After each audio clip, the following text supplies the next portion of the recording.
Welcome to Suman TV. ఈరోజు ఒక simple recipe చేసుకుందామండి. మామూలుగా మన వినాయక చవితి వస్తే కుడుములు, ఉండ్రాళ్ళు చేసుకుంటాం కదా. కుడుములు, ఉండ్రాళ్ళని ఎప్పుడైనా టిఫిన్గా చేసుకున్నారా? ఉండ్రాయి చాలా బలం అని చెప్తారు. కుడుములు, ఉండ్రాళ్ళు రెండు బలం. బియ్యంతో చేసుకుంటాం కదా. ఉండ్రాళ్ళు అంటే ఏం చేస్తాం, బియ్యపు రవ్వతోటి చిన్న చిన్న బాల్స్ లాగా చేసి బియ్యపు రవ్వ ఉడికించడం, ఉండలు చేసి స్టీమ్ చేస్తాం. బియ్యపిండి కుడుములు కూడా అంతే. బియ్యపిండి కుడుములు కూడా పిండిని ఉప్పేసేయటం, తర్వాత చిన్న చిన్న ఉండ్రాళ్ళగా చిన్న ఉండలుగా చేసి వాటిని స్టీమ్ చేస్తే చక్కగా మంచి టిఫిన్ అవుతుందండి.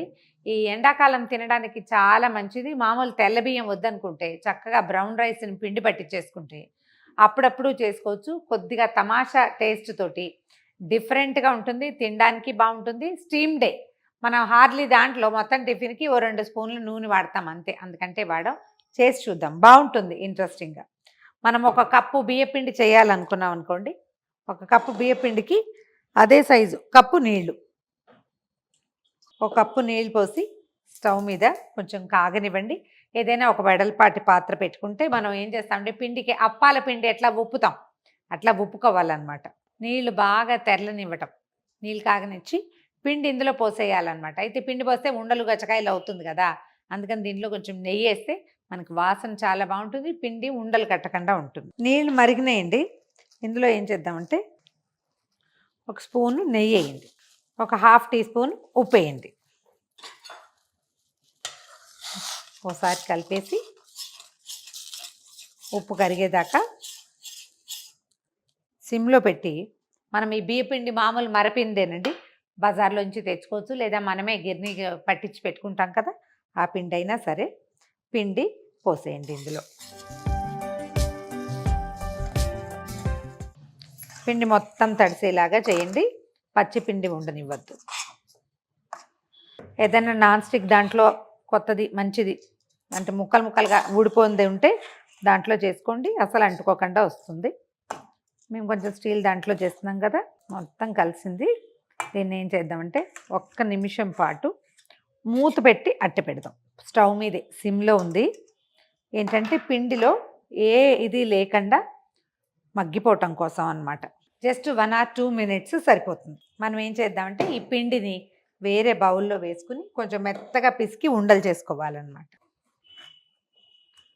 నేను చెప్పా కదా, నాన్ స్టిక్లో వేస్తే మీ మాట బాగా వింటుంది. ఇది కొంచెం స్టీలు, అల్యూమినియం, ఇనప వాటిలలో వేస్తే ఒక్క రవ్వ సతాయిస్తుంది.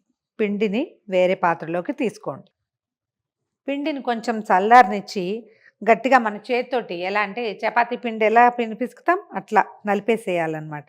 చిన్న చిన్న ఉండలు వస్తాయి. ఇప్పుడు మీకు పెద్ద ఉండలు రావు చూడండి, ఉండ మొత్తం రాదు, ఇదిగో చిన్న ఉండ వస్తుంది చూడండి, ఇట్లా వచ్చేస్తుంది.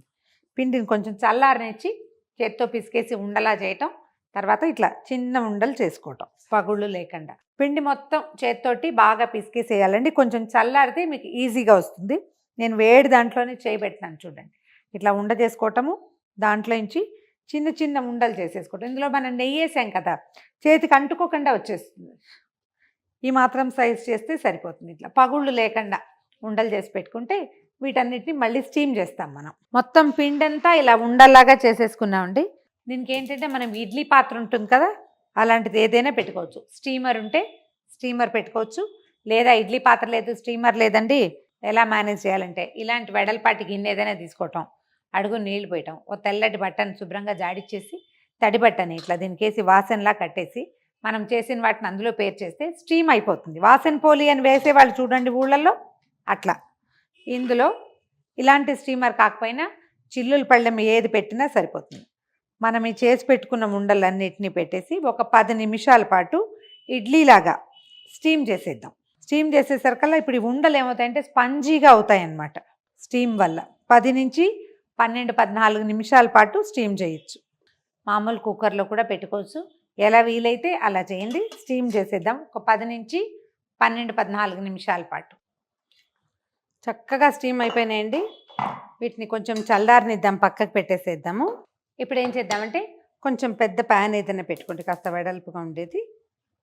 దీంట్లో ఒక 2 స్పూన్లు తాలింపుకి నూనె వేద్దాం. దీనికి తిరగమాత పెట్టుకోవటం, తాలింపులు ఇవి వేసేయటం. దీన్ని ఏమన్నాలంటే తాలింపు ఉండ్రాళ్ళు, అదే దాని పేరు.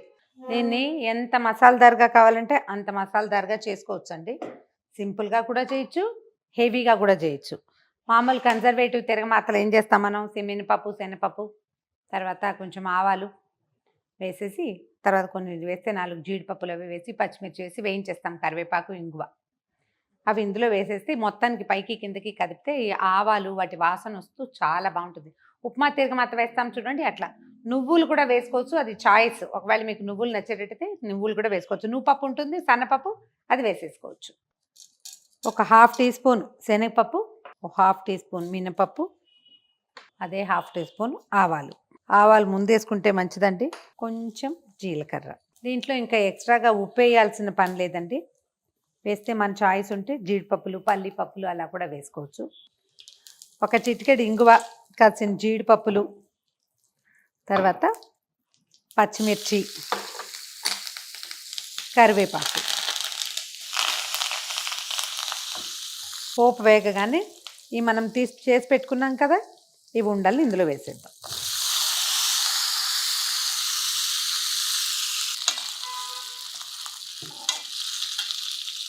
ఒక 2 నిమిషాలు పోపు వాసన వీటికి పట్టేదాకా అలాగా వేగనిస్తే సరిపోతుంది. నువ్వులు వేస్తే ఏంటంటే వీటన్నిటికీ కోట్ అవుతాయి బాగా, ఇంకా కొంచెం ఎక్కువ రుచిగా ఉంటుంది. అలవాటు ఉండి మన ఇంట్లో నువ్వులు ఉంటే, నువ్వు పప్పు ఉండాలి కదా అన్నప్పుడు ఉంటే వేసుకోవచ్చు. పోపు వాసన పట్టింది అనిపించాక చక్కగా కొత్తిమీర వేసేసేయండి. మరి కాస్త స్టవ్ ఆపేసి దీని మీద కొంచెం నిమ్మరసం చల్లితే నిమ్మర వాసన వస్తూ ఉంటుంది, ఎక్కువ రుచిగా ఉంటుంది.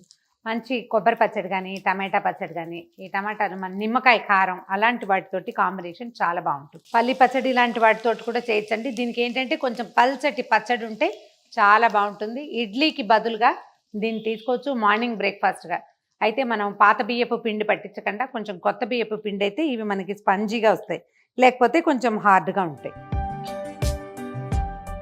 చూడండి ఈజీగా ఇలా తునిగి వచ్చేస్తుంది అనమాట. రుచి బాగుంటుంది, ట్రై చేసి చూడండి.